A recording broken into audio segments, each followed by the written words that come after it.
આજે hotline news સાથે વાત કરવી છે ત્રિકોણનો ચોથો ખૂણો એટલે કે સચિવાલયની ચર્ચાઓ, સચિવાલયની ગપસપ. સૌથી પહેલા વાત કરવી છે મુખ્ય સચિવ રાજકુમારની. રાજકુમાર જ્યારે મીટિંગ ગત સપ્તાહે તેમણે લીધી હતી તે સમયે જે મોડા આવનાર અધિકારીઓ હતા તે અને જે લોકોના કામ અધૂરા હતા તેવા અધિકારીઓને તેમણે મીઠો ઠપકો આપ્યો હતો અને તેમનો આ ગુસ્સો પણ હાલ છે તેવી પણ સચિવાલયમાં ગપસપ ચાલી રહી છે.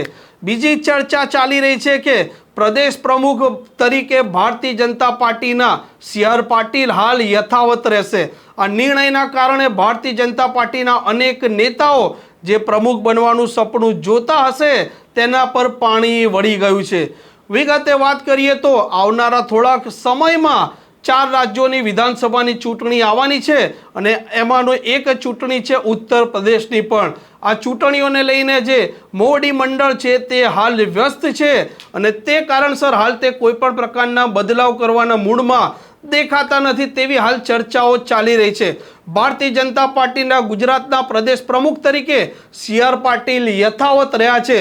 તે કારણસર પ્રદેશ પ્રમુખથી લઈને મંડળ સ્તરમાં જે નવી નિમણૂકો થવાની હતી તે નિમણૂકો હવે અટકી ગઈ છે. તેમજ મુખ્યમંત્રી ભૂપેન્દ્ર પટેલ પણ જ્યારના તે મુખ્યમંત્રી બન્યા છે ત્યારબાદ બોર્ડ કે નિગમમાં કોઈ પણ પ્રકારની નિમણૂકો હજી સુધી કરવામાં આવી નથી. ભારતીય જનતા પાર્ટીના ધારાસભ્ય હોય કે નેતા હોય તે પણ આ બોર્ડ કે નિગમના ચેરમેન પદને લઈને ઘણા સમયથી રાહ જોઈ રહ્યા છે અને સમયાંતરે માધ્યમોમાં આ વાતો ચમકતી હોય છે પરંતુ હજી સુધી તેની કોઈ પણ પ્રકારની ચર્ચાઓ પણ સામે આવી નથી. ત્રીજી વાત કરવી છે કે એક વ્યક્તિ પકડાય છે ડ્રગ્સમાં સુરતથી અને ત્યારબાદ તેના ફોટા વાયરલ થાય છે ભારતીય જનતા પાર્ટીના નેતાઓ સાથે. તેણે પણ આ અઠવાડિયામાં ખૂબ ચર્ચાઓ બટોરી છે. આ મંત્રી હોય કે ઉચ્ચ નેતા હોય તેમને અનેક કાર્યકરો અને રાજ્યના અનેક લોકો આવીને મળતા હોય છે અને તેમના સાથે ફોટો પડાવતા હોય છે પરંતુ મંત્રી કે નેતા તેમને ઘણા કિસ્સામાં ઓળખતા પણ નથી હોતા પરંતુ આ ફોટા પડાવનારા વ્યક્તિઓ જ્યાં રહેતા હોય છે ત્યાં સોશિયલ મીડિયામાં તેમના ફોટા વાયરલ કરી પોતે મોટી વ્યક્તિ છે તેવું બતાવવાનો પ્રયાસ કરતા હોય છે અને આ સરકાર સંગઠન અને આ નેતાના નામે જે તેમને ખબર પણ નથી હોતી તેવા આ ગુનાહિત આચરવાળા તત્વો છે તે ફોટા વાયરલ કરીને ગુનાહિત કૃત્યો કરતા હોય છે. જો કે આ નેતાઓ છે તેમાં તેમની કોઈ સીધી કે આડકતરી સંડોવણી હોઈ જ ના શકે કેમ કે રાજ્યનો કોઈ પણ વ્યક્તિ જ્યારે તે પદ પર બેઠેલા છે ત્યારે તેમના સાથે ફોટા યાદગીરી રૂપે પડાવીને તે ફોટાનો આવા ગુનાહિત માનસિકતા ધરાવતા જે લોકો છે તે ઉપયોગ કરતા હોય છે. તે ચોથી વાત કરવી છે કે લાંબા સમયથી પોલીસ ખાતામાં બઢતી અને બદલી આવવાની વાતો ચાલી રહી છે પરંતુ સચિવાલયની ગપસપ કહે છે કે આવનારા સમયમાં જે ઉચ્ચ પોલીસ અધિકારીઓ હોય કે પોલીસ સબ ઇન્સ્પેક્ટર કે પોલીસ ઇન્સ્પેક્ટરની જે પ્રમોશનની બદલી અને બઢતીની જે હાલ વાતો ચાલી રહી છે તેમાં રાહ જોવી પડશે કેમ કે ઘણા એવા પીએસઆઈની વચ્ચે ટ્રેનિંગ થઈ હતી અને તે ટ્રેનિંગમાં ફરીથી તેમને રિફ્રેશ ટ્રેનિંગ કરવામાં આવી છે.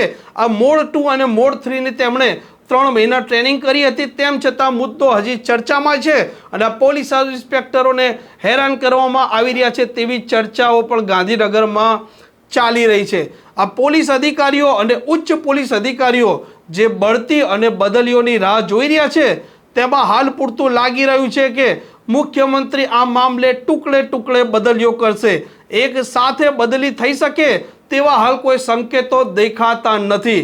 આગળ અને સૌથી મહત્વની વાત કરવી છે કે કૈલાશનાથનને કેન્દ્ર સરકારે પોંડુચેરીના ગવર્નર તરીકે નિયુક્ત કર્યા છે. કે કૈલાશનાથન નરેન્દ્ર મોદી જે તત્કાલીન મુખ્યમંત્રી હતા તેમના અંગત અને વિશ્વાસુ માનવામાં આવે છે.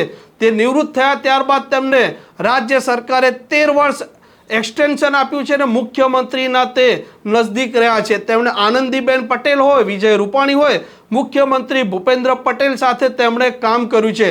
નરેન્દ્ર મોદીના ખાસ અને વિશ્વાસુ વ્યક્તિ જ્યારે 13 વર્ષ તેને હમણાં પૂરા થયા ત્યારે એક્સટેન્શન ન લીધું ત્યારે અવનવી ચર્ચા માધ્યમોમાં ચાલતી હતી અને પરમ દિવસે રાત્રે જ નોટિફિકેશન બહાર પડ્યા કે કૈલાશનાથનને પોંડુચેરીના ગવર્નર બનાવવામાં આવ્યા છે.